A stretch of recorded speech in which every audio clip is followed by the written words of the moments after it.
మనం దేవాలయానికి ఎందుకు వెళ్తాం? మనశ్శాంతి కోసం, దేవుడి బ్లెస్సింగ్స్ కోసం. కాని అదే దేవాలయం నుంచి దేవుడితో పాటు ఒక దయ్యం కూడా మీ ఇంటికి వస్తే, అది కూడా మీకు తెలియకుండా? రాజస్థాన్లో ఉన్న మెహందీపూర్ బాలాజీ టెంపుల్ గురించి మీలో చాలామందికి తెలిసే ఉంటుంది. అక్కడ దేవుడు ఉండడం ఎంత నిజమో, దయ్యం ఉండడం కూడా అంతే నిజం. అక్కడ ఉండే నియమాలని క్యాజువల్గా తీసుకుంటే ఏమవుతుందో ఎవరూ చెప్పరు. ఈరోజు మనం చెప్పుకోబోయే కథలో ఒక కుటుంబం చేసిన చిన్న తప్పు వాళ్ల జీవితాన్ని ఇంకా నరకంలా ఎలా మార్చిందో చూద్దాం. సో, లైట్స్ ఆఫ్ చేయండి, ఇయర్ ఫోన్స్ పెట్టుకోండి. Let's get into the story. Hi friends, welcome back to Nightmares with వీకే.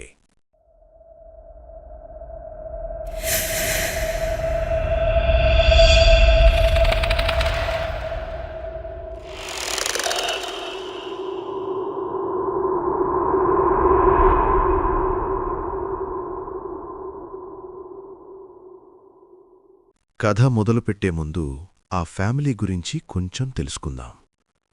హైదరాబాద్లో ఉండే రమేష్ గారు, వాళ్ళ వైఫ్ శారద, ఇంకా వాళ్ళ కూతురు స్నేహ. స్నేహాకి 21 years, BTech final year student. మనందర్లాగే చాలా మోడర్న్ అమ్మాయి. దయ్యం, దిష్టి ఇలాంటి వాటినస్సలు నమ్మదు. అంతా సైన్సే, మిగతాదంతా భ్రమ అనే టైప్.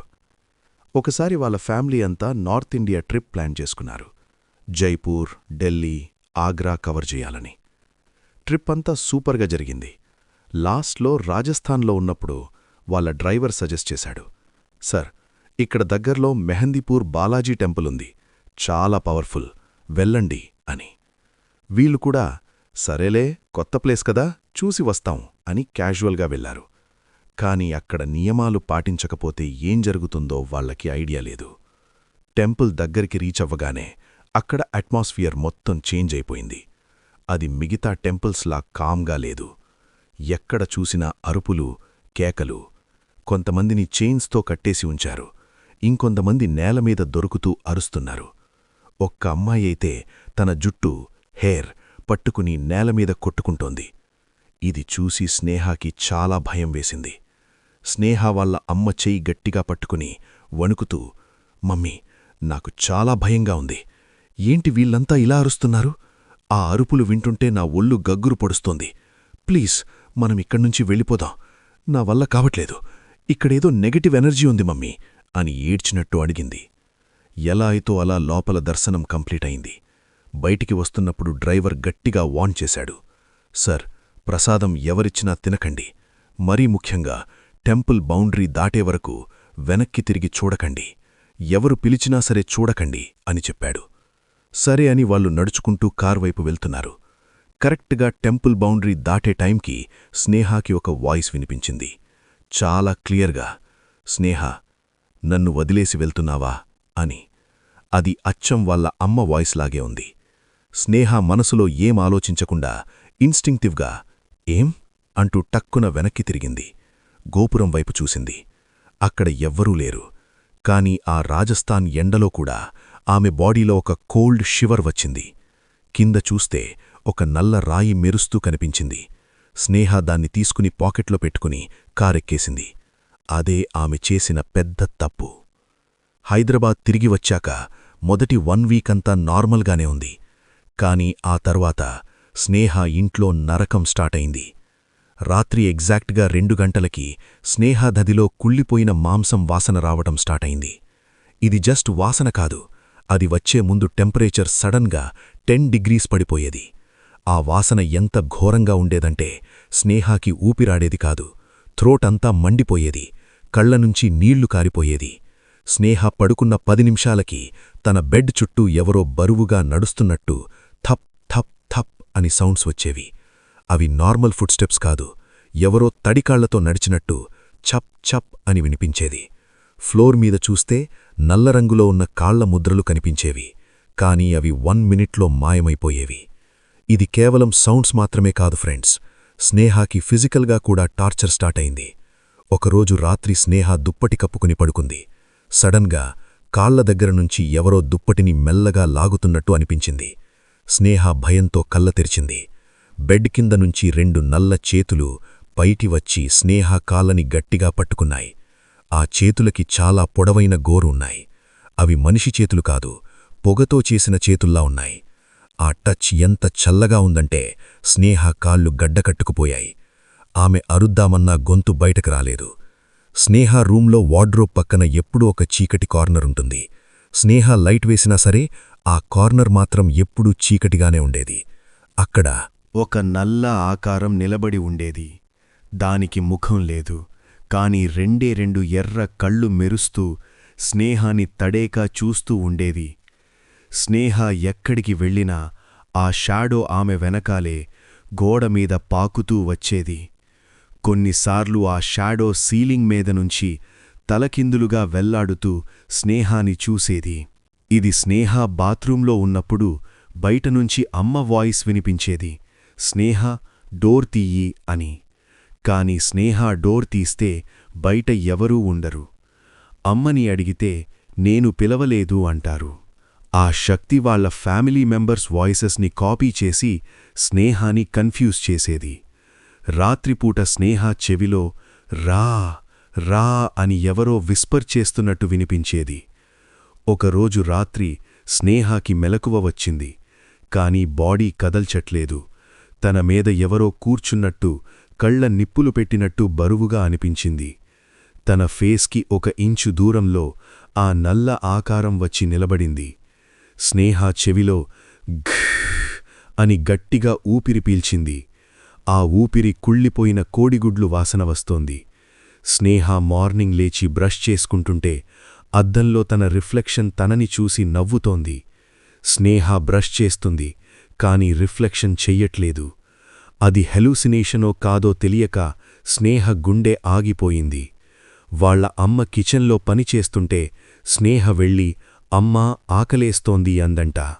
అమ్మ తిరిగి చూస్తే స్నేహ అక్కడనే ఉంది. సరే అని అమ్మ ఫుడ్ కలిపి స్నేహ అని పిలిచింది. అప్పుడు హాల్లో ఉన్న రమేష్ గారు అరిచారు, శారదా, స్నేహ ఇంకా పడుకునే ఉంది కదా, ఎవరితో మాట్లాడుతున్నావు అని. అమ్మ షాక్ అయింది. మరి కిచెన్లో ఆమెతో మాట్లాడింది ఎవరు? ఆమె వెనక నిలబడి ఊపిరి పీల్చింది ఎవరు? స్నేహ ఒక్కర్తే కాదు, ఆ ఇంట్లో ఇంకొకరున్నారు. రోజు రోజుకి సిచ్యువేషన్స్ ఇంకా వయలెంట్గా మారాయి. ఒకరోజు రాత్రి రమేష్ గారికి స్నేహ రూమ్ నుంచి గట్టిగట్టిగా అరుపులు వినిపించాయి. వెంటనే ఆయన స్నేహ రూమ్ దగ్గరికి వెళ్ళి, స్నేహ, ఏమైందమ్మా, ఎందుకు అరుస్తున్నావ్, డోర్ ఓపెన్ చెయ్యి అని అడిగారు. లోపల నుంచి ఒక భయంకరమైన అరుపు వచ్చింది. పోరా బయటకి అంటూ బూతులు తిట్టడం మొదలుపెట్టింది మగడి గొంతుతో. అది విన్న రమేష్ గారికి చాలా భయం వేసి వెంటనే డోర్ బద్దలు కొట్టారు. లోపల సీన్ చూసి ఆయన షాక్ అయ్యారు. స్నేహ వార్డ్రోబ్ పైన కూర్చొని ఉంది. అసలు అంత హైట్ ఆమె ఎలా ఎక్కింది? ఆమె బాడీ పొజిషన్స్ నార్మల్గా లేవు. తన తల పూర్తిగా వెనక్కి తిరిగి ఉంది. కాళ్ళు 2 చాలా ఎర్రగా ఉన్నాయి. తండ్రిని చూసి స్నేహ నవ్వుతూ ఒక మగడి గొంతుతో, నన్ను చూడకుండా వెళ్లాల్సింది, చూసింది, పిలిచింది, తెచ్చుకుంది. ఇప్పుడు ఇది నా ఇల్లు, నేను పోను. ఆ రోజు స్నేహ బాడీ నుంచి వచ్చిన బలం 10 మంది మనుషులు కలిసినా ఆపలేకపోయారు. వెంటనే వాళ్లు కేరళ నుంచి ఒక పెద్ద మంత్రికుణ్ణి పిలిపించారు. ఆయన ఇంట్లో అడుగుపెట్టగానే, మీరు బాలాజీ టెంపుల్ నియమాలు తప్పారు. అక్కడ ఎవరికో వదిలించిన ప్రేతాన్ని మీ అమ్మాయి వెనక్కి తిరిగి చూసి ఆహ్వానించింది అని చెప్పాడు. ఆ రాత్రి పెద్ద పూజ జరిగింది. ఇల్లు మొత్తం అరుపులతో నిండిపోయింది. స్నేహ గట్టిగా అరిచి కళ్ళు తిరిగి పడిపోయింది. తెల్లవారింది. స్నేహ లేచింది. నార్మల్గా మాట్లాడింది. పేరెంట్స్ని హగ్ చేసుకుని ఏడ్చింది. అందరూ హమ్మయ్యా, అంతా అయిపోయింది, మన అమ్మాయి మనకి దక్కింది అనుకున్నారు. కాని అసలు కథ అప్పుడే మొదలైంది. ఇది జరిగి 3 మంత్స్ అయింది. స్నేహ ఇప్పుడు పూర్తిగా నార్మల్ అయింది. కాని రమేష్ గారు మారిపోయారు. మొదట్లో ఆయన ఆఫీస్ మానేశారు. ఎవరితో మాట్లాడటం మానేశారు. రోజూ ఆఫీస్ టైంలో ఇంట్లో చీకటి గదిలో కూర్చుని గోడవైపు తడేకా చూస్తూ ఉండిపోయేవారు. శారదగారు వెళ్ళి ఏమైందండీ అని అడిగితే ఆయన కళ్ళు ఎర్రగా మారిపోయి, డిస్టర్బ్ చేయకు, వాళ్ళు వస్తున్నారు అనేవారు. ఇంకా దారుణమేంటంటే ఆయన ఫుడ్ హ్యాబిట్స్ మారిపోయాయి. వెజిటేరియన్స్ అయిన వాళ్ల ఇంట్లో ఒకరోజు రాత్రి ఫ్రిడ్జ్లో ఉన్న పచ్చి మాంసాన్ని రమేష్ గారు తినడం స్నేహ చూసింది. ఆయన ముఖాన రక్తం అంటుకుని ఉంది. ఇది చూసి స్నేహ గుండె ఆగిపోయింది. రమేష్ గారి బిహేవియర్లో చేంజెస్ ఇంకా దారుణంగా అయ్యాయి. ఆయన నడుస్తున్నప్పుడు ఆయన నీడ ఆయనతో పాటు నడవడం లేదు. ఆయన ఆగినా సరే ఆ షాడో ఇంకా కదులుతూనే ఉండేది. ఒకరోజు స్నేహ చూసింది, రమేష్ గారు నిద్రపోతుంటే ఆయన బాడీలోంచి ఒక నల్ల పొగమంచు బయటికి వచ్చి సీలింగ్ మొత్తం ఆవహించింది. ఆయన నడక కూడా మారిపోయింది. ఏదో వంగిపోయి కాళ్లమీద కాదు మోకాళ్లమీద నడుస్తున్నారు. ఆయన భుజం మీద ఎవరో కూర్చున్నట్టు ఆయన బాడీ ఎప్పుడూ బెండయ్యే ఉంటుంది. ఆయన ఒంటరిగా ఉన్నప్పుడు రెండు వేరే వేరే వాయిసెస్లో ఆయనకి ఆయనే మాట్లాడుకుంటున్నారు. ఒక వాయిస్ ఏడుస్తుంది, ఇంకో వాయిస్ నవ్వుతుంది. ఒక్కోసారి ఆయనకి ఆయనే తన గోరుతో తన ఫేస్ని గీరుకునేవారు. వదులు వదులు అని అరుస్తూ. అప్పుడర్థమైంది, ఆ రోజు పూజ జరిగినప్పుడు స్నేహని వదిలేసిన ఆ శక్తి పక్కనే వీక్గా ఉన్న రమేష్ గారిలోకి దూరికింది. కాని ఈసారి శారదగారు ఊరుకోలేదు. తనకి అర్థమైంది ఆ శక్తి ఇంకా ఇంట్లోనే ఉంది అని. వెంటనే సేమ్ మంత్రికుడికి కాల్ చేసి సిచ్యువేషన్ ఎక్స్ప్లెయిన్ చేశారు. మంత్రికుడు వెంటనే అర్థం చేసుకున్నారు. అమ్మా, అది సాధారణ ప్రేతం కాదు. దీన్ని వదిలించాలి అంటే మనం మహాకాళ భైరవ పూజ చెయ్యాలి అని చెప్పారు. ఈసారి మంత్రికుడు ఒక్కడే రాలేదు. తనతో పాటు ఇంకో 3 శిష్యులను తీసుకువచ్చారు. ఇల్లు మొత్తం దిగ్బంధనం చేశారు. పూజ స్టార్ట్ అయింది. రమేష్ గారు అరుపులు, కేకలు. ఆ అరుపులు మనిషి గొంతులా లేవు, ఏదో జంతువులా ఉన్నాయి. ఇల్లు మొత్తం భయంకరంగా అరుపులతో నిండిపోయింది.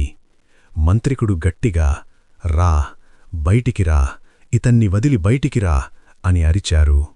అప్పుడు రమేష్ గారు తన ప్యాంటు పాకెట్లోంచి ఆ నల్లరాయిని తీసి విసిరేశారు. స్నేహ ఆ నల్లరాయిని పడేసింది అనుకుంది. కాని ఆ శక్తి రమేష్ గారితో ఆ నల్లరాయిని దాచిపెట్టించింది. మంత్రికుడు వెంటనే ఆ నల్లరాయిని ఒక ఎర్రగుడ్డలో కట్టేసి పవిత్ర జలం చల్లి మంత్రాలు చదివి ఆ శక్తిని ఆ నల్లరాయిలో బంధించేశారు. అదే క్షణం రమేష్ గారు గట్టిగా ఊపిరి పీల్చుకుని శారదా అని పిలిచి స్పృహ కోల్పోయి పడిపోయారు. తెల్లవారింది. రమేష్ గారు లేచారు. ఆయన ముఖంలో కళ వచ్చింది. ఆ చీకటి నీడలు పోయాయి. ఇంట్లో ఉన్న హెవీ ఫీలింగ్, ఆ బ్యాడ్ స్మెల్ అన్నీ మాయమైపోయాయి. ఆ మంత్రికుడు ఆ నల్లరాయిని తీసుకెళ్లి ఎవరు వెళ్లని చోట భూమిలోపల పాతిపెట్టారు. అప్పటినుంచి ఇప్పటివరకు ఆ ఇంట్లో మళ్లీ ఎలాంటి పారానార్మల్ యాక్టివిటీస్ జరగలేదు. స్నేహ, రమేష్ గారు, శారదగారు ఇప్పుడు చాలా హ్యాపీగా ఉన్నారు. కాని ఒక్కటి మాత్రం మారింది. ఎప్పుడు దేవాలయానికి వెళ్లినా నియమాలని, ట్రెడిషన్స్ని వాళ్లు చాలా భక్తితో పాటిస్తున్నారు. సో ఫ్రెండ్స్, కనిపించని శక్తులు ఉన్నాయి అనడానికి ఇదొక ఎగ్జాంపుల్. మనం ధైర్యంగా ఉంటే అవి మనల్ని ఏమీ చెయ్యవు. ఈ వీడియో మీకు నచ్చితే లైక్ చేయండి, మీ ఫ్రెండ్స్తో షేర్ చేయండి. ఇలాంటి మరిన్ని రియల్ నైట్మేర్స్ కోసం నైట్మేర్స్ విత్ వీకేని సబ్స్క్రైబ్ చేయండి. Until next time, stay safe, stay scared. Bye.